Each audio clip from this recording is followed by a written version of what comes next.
À plus petite échelle, la France a elle aussi été le théâtre de contamination industrielle par l'amiante. C'est le cas à Aulnay-sous-Bois, en banlieue parisienne.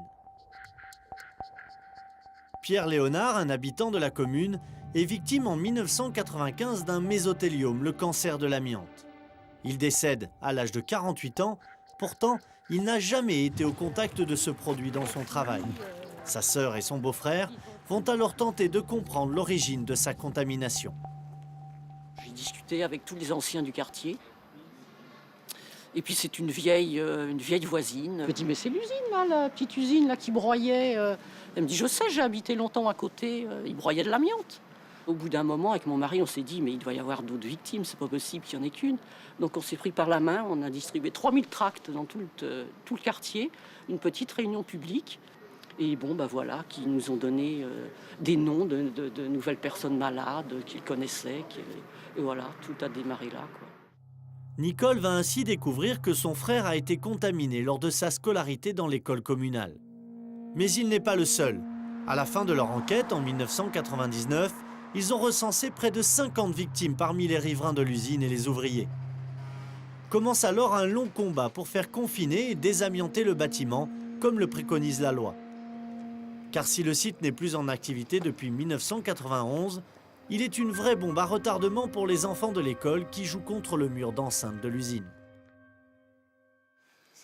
Tous les trous blancs que vous voyez là, tous les trous blancs là, pendant des dizaines d'années, ils n'étaient pas bouchés.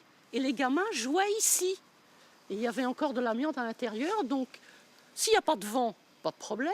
Mais à chaque fois qu'il y avait du vent et beaucoup de vent, eh ben les gamins, ils ont reniflé les fils d'amiante. Il y a une chose, en tout cas, que la préfecture ne peut pas dire, c'est qu'elle n'a pas été prévenue. Parce que pratiquement tous les ans, depuis l'origine, il y a soit une lettre, soit une pétition, soit une démarche, et souvent plusieurs, pour dire « attention, danger ». Mais rien n'y fait. Pendant 8 ans, la préfecture, le département et la mairie d'Aulnay-sous-Bois vont nier tout risque de contamination. Pourtant, depuis 1997, une loi impose la décontamination des sites pollués par l'amiante friable. Finalement, on a fait une manifestation en avril 2005. Et là, on a été reçu par la préfecture. Et on a commencé effectivement à discuter sérieusement. Et nous, tout ce qu'on a demandé, c'est l'application de la loi. Et rien d'autre que l'application de la loi et de la réglementation. C'est si difficile que ça de faire appliquer la loi ? Il semblerait. Je crois qu'on en est vraiment à la preuve vivante. L'école a fermé ses portes en 2006.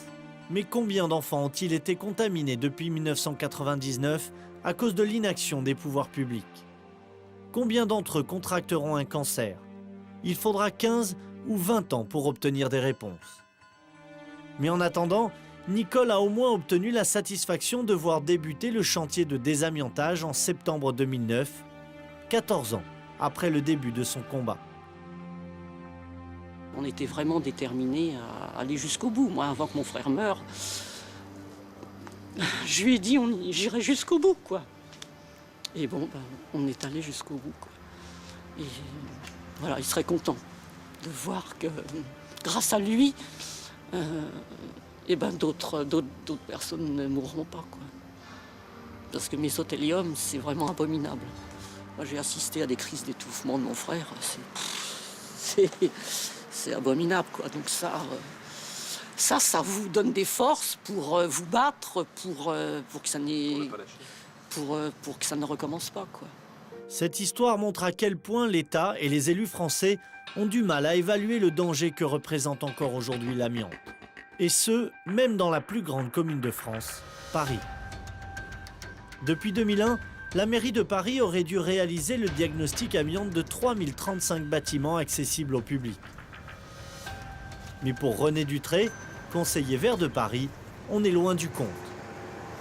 En fait, j'ai découvert il y a 3 mois qu'en fait, ces diagnostics techniques amiante n'étaient pas réalisés sur tous les bâtiments et qu'on avait 420 bâtiments qui n'avaient pas de diagnostic technique amiante. Et il a fallu effectivement que je menace de saisir la commission d'accès aux documents administratifs au mois de juin pour que là, j'ai enfin accès à la liste de ces bâtiments non diagnostiqués. Alors que normalement, la loi impose que n'importe quel citoyen qui rentre dans une bibliothèque puisse voir s'il y a de l'amiante ou pas et voir si les travaux ont été faits ou pas. Le problème, c'est que ces 420 bâtiments sont ouverts au public.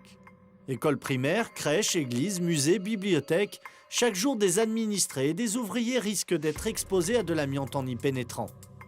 Alors en ce mois de novembre 2009, lors du Conseil de Paris, René Dutré compte bien demander des comptes à sa propre majorité dirigée par Bertrand Delanoë.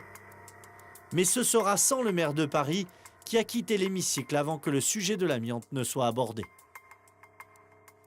Pendant 4 ans, dans ces établissements, des entreprises sont intervenues pour faire des travaux d'entretien, des travaux de transformation, alors que le diagnostic technique amiante ne pouvait être fourni aux entrepreneurs. Donc on peut considérer très simplement que des entreprises sont intervenues dans des bâtiments de la ville sans savoir où était l'amiante, l'ont certainement manipulé, bougé, créant des nuages de fibres d'amiante qui ont certainement intoxiqué.